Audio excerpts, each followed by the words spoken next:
I just had to let you know you're.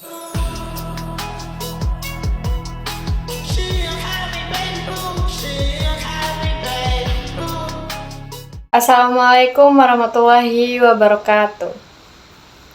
Perkenalkan, nama saya Larasari dengan NIM B1B1240888.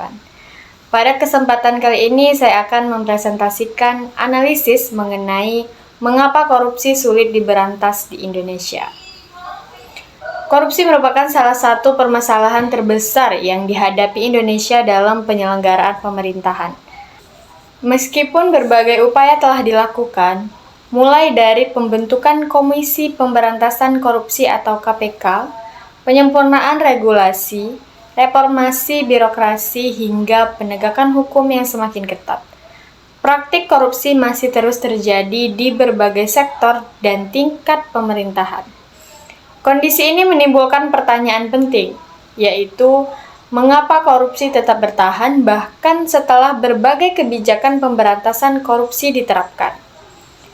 Pertanyaan tersebut menjadi penting untuk dibahas karena korupsi tidak hanya merugikan keuangan negara, tetapi juga menghambat pembangunan, menurunkan kualitas pelayanan publik, serta mengikis kepercayaan masyarakat terhadap pemerintah. Jika melihat kondisi terkini, korupsi masih menjadi persoalan serius di Indonesia.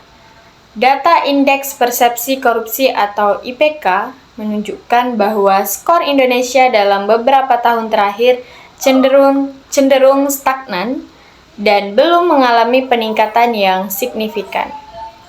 Hal ini menunjukkan bahwa persepsi terhadap tingkat korupsi di Indonesia masih cukup tinggi. Selain itu, KPK masih menangani banyak kasus korupsi yang melibatkan pejabat publik, anggota legislatif, kepala daerah, maupun aparatur pemerintahan. Fakta ini memperlihatkan bahwa korupsi bukan lagi sekadar perilaku menyimpang yang dilakukan oleh individu tertentu, tetapi telah berkembang menjadi persoalan yang bersifat sistemik. Kondisi tersebut dapat dilihat dari berbagai kasus korupsi yang besar yang terjadi dalam beberapa tahun terakhir, seperti kasus korupsi Tata Niaga Timah, kasus BTS Kominfo, dan berbagai kasus di sektor strategis lainnya. Kasus-kasus tersebut menyebabkan kerugian negara yang sangat besar dan berdampak langsung terhadap kesejahteraan masyarakat. Dana yang seharusnya digunakan untuk bangunan infrastruktur, pendidikan, kesehatan, dan pelayanan publik justru disalahgunakan untuk kepentingan pribadi maupun kelompok tertentu. Yang lebih memprihatinkan, pola kasus yang muncul hampir selalu sama, yaitu adanya penyalahgunaan wewenang, lemahnya pengawasan, serta kolusi antar berbagai pihak yang memiliki kekuasaan. Menurut analisis saya, terdapat beberapa faktor yang menyebabkan korupsi sulit diberantas di Indonesia. Faktor pertama adalah faktor budaya. Dalam kehidupan masyarakat, masih terdapat budaya yang cenderung permisif terhadap praktik-praktik yang mendekati korupsi. Misalnya, pemberian hadiah kepada pejabat, penggunaan hubungan keluarga untuk memperoleh jabatan tertentu, atau praktik balas jasa yang dianggap sebagai sesuatu yang wajar. Dalam kondisi seperti ini, batas antara penghargaan, gratifikasi, dan suap seringkali menjadi kabur.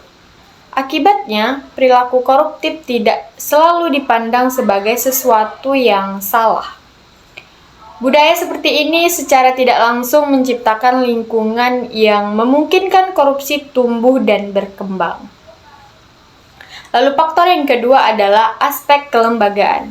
Korupsi akan lebih mudah terjadi apabila sistem pengawasan dan akuntabilitas tidak berjalan secara efektif.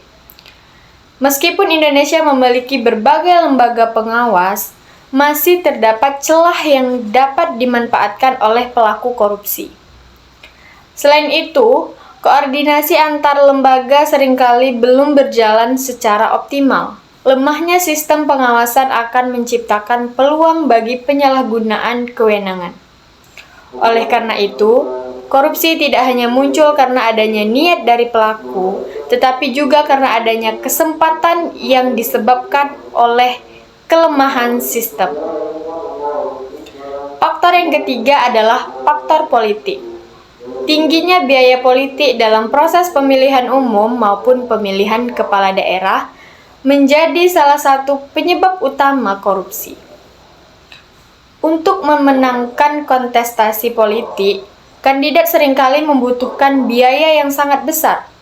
Setelah memperoleh jabatan, sebagian pejabat berupaya mengembalikan modal politik yang telah dikeluarkan.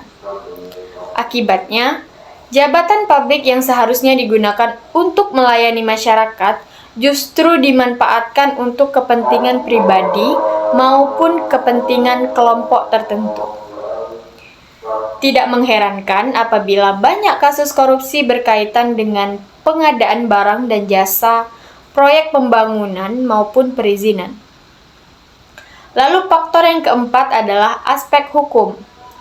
Indonesia sebenarnya telah memiliki berbagai peraturan yang mengatur pemberantasan korupsi. Namun, keberadaan aturan yang baik belum tentu menjamin keberhasilan pemberantasannya. Dalam praktiknya, proses hukum seringkali berlangsung panjang dan kompleks.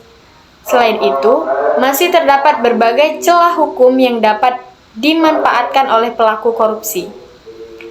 Ketika hukuman yang diberikan tidak menimbulkan efek jera yang kuat, maka korupsi akan terus dianggap sebagai tindakan yang risikonya masih dapat diterima. Oleh karena itu, penguatan penegakan hukum menjadi salah satu hal yang sangat penting dalam upaya pemberantasan korupsi. Lalu faktor yang terakhir adalah rendahnya partisipasi masyarakat. Pemberantasan korupsi tidak dapat hanya mengandalkan pemerintahan dan aparat penegak hukum. Masyarakat juga memiliki peran yang sangat penting sebagai pengawas jalannya pemerintahan. Namun, pada kenyataannya, masih banyak masyarakat yang enggan melaporkan dugaan korupsi karena takut menghadapi ancaman, intimidasi, atau karena kurang memahami mekanisme pelaporan yang tersedia. Rendahnya partisipasi masyarakat menyebabkan pengawasan sosial terhadap praktik korupsi menjadi kurang efektif. Berdasarkan berbagai faktor tersebut, saya berpendapat bahwa penyebab utama korupsi sulit diberantas bukan karena Indonesia kekurangan aturan atau lembaga. Indonesia telah memiliki KPK, kepolisian, kejaksaan, pengadilan, auditor, dan berbagai regulasi anti korupsi. Permasalahan yang lebih mendasar adalah belum selarasnya sistem pemerintahan dengan budaya integritas yang kuat dalam masyarakat. Selama korupsi masih dipandang sebagai cara cepat untuk memperoleh keuntungan pribadi, maka penindakan hukum saja tidak akan cukup untuk menyelesaikan masalah ini. Oleh karena itu, perubahan sistem harus berjalan bersamaan dengan perubahan budaya. Untuk mengatasi permasalahan tersebut, terdapat beberapa strategi yang dapat dilakukan. Yang pertama, memperluas digitalisasi pelayanan publik untuk mengurangi kontak langsung antara masyarakat dan pejabat yang berpotensi menimbulkan praktik suap. Yang kedua, meningkatkan transparansi pengelolaan anggaran agar masyarakat dapat mengawasi penggunaan keuangan negara secara lebih efektif. Yang ketiga, memperkuat pendidikan anti korupsi sejak usia dini sehingga nilai-nilai integritas, kejujuran, dan tanggung jawab dapat tertanam dalam diri generasi muda. Selain itu, pemberantasan korupsi memerlukan kerjasama dari seluruh elemen bangsa. Pemerintah harus terus memperkuat sistem tata kelola yang transparan dan akuntabel. Penegak hukum harus bertindak secara tegas dan konsisten tanpa pandang bulu. Media harus menjalankan fungsi pengawasan melalui penyebaran informasi yang objektif dan kritis. Masyarakat harus berani melaporkan penyimpangan yang ditemukan. Sementara itu, generasi muda memiliki peran penting sebagai agen perubahan yang mampu membangun budaya anti korupsi di masa depan. Sebagai kesimpulan, korupsi sulit diberantas di Indonesia karena dipengaruhi oleh berbagai faktor yang saling berkaitan, yaitu budaya yang masih permisif terhadap praktik koruptif, kelemahan kelembagaan, tingginya biaya politik, penegakan hukum yang belum optimal, serta rendahnya partisipasi masyarakat. Oleh karena itu, solusi yang dibutuhkan tidak hanya berupa penindakan hukum, tetapi juga reformasi sistem pemerintahan dan pembangunan budaya integritas yang dilakukan secara berkelanjutan.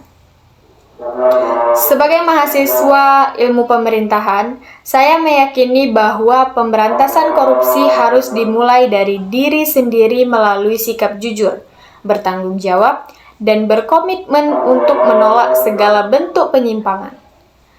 Dengan membangun budaya integritas sejak sekarang, kita dapat berkontribusi dalam mewujudkan pemerintahan yang bersih, transparan, dan akuntabel di masa depan. Terima kasih atas perhatian yang diberikan. Saya ucapkan wassalamualaikum warahmatullahi wabarakatuh. I just had to let you know you're